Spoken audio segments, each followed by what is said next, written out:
ভারতে শেষ জনগণনা হয়েছিল 2011 সালে। তারপর চীনের মোট লোক সংখ্যাকেও ছাপিয়ে গিয়েছিল ভারত। এতদিন জনগণনা নিয়ে ধীরে চলো নীতি নিয়েছিল বিজেপি। প্রশ্ন উঠেছিল, জনগণনায় বিজেপি কি ভয় পায়?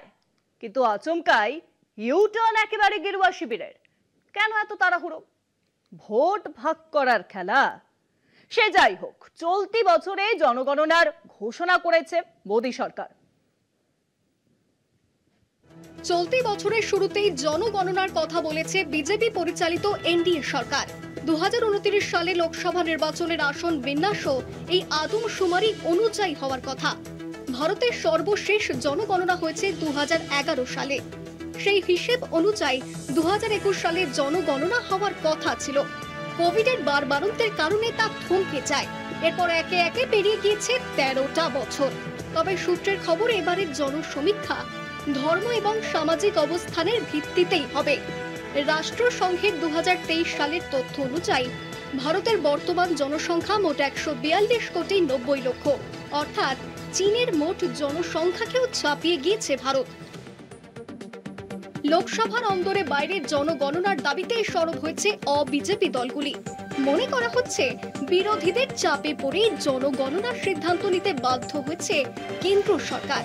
जितनी आबादी उतना हक। গান্ধীজির এই স্লোগান দারুণভাবে জনপ্রিয় হয়েছে ব্যাকওয়ার্ড শ্রেণীদের মধ্যে। এই স্লোগান পিছিয়ে পড়া মানুষদের তাদের অধিকার বোধ সম্পর্কে অনেকটাই সচেতন করেছে। ক্ষমতা ধরে রাখতে সাম্প্রতিককালে বিজেপির নজর পড়েছে ব্যাকওয়ার্ড শ্রেণীর ওপর। ভোটের ঝুলি ভরাতে ব্যাকওয়ার্ড শ্রেণী যে বেশ গুরুত্বপূর্ণ তা এতদিনে ভালোই বুঝতে পেরেছে গেরুয়া শিবির। বিভেদের রাজনীতি করে ভোট লুফে নেওয়া অভ্যাস বিজেপি। তাদের এই বিভেদ সৃষ্টির প্রয়াস কেবল ধর্ম নয়, সর্বত্র বিরাজমান।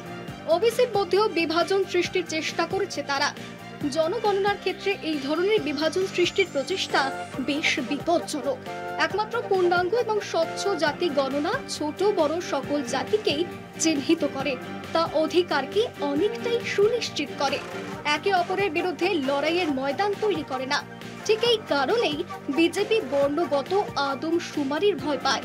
2003 সালে বিজেপি ক্ষমতায় আসার পর থেকে একাধিক সরকার পূর্ণ কোটা বাস্তবায়নে ব্যর্থ হয়েছে।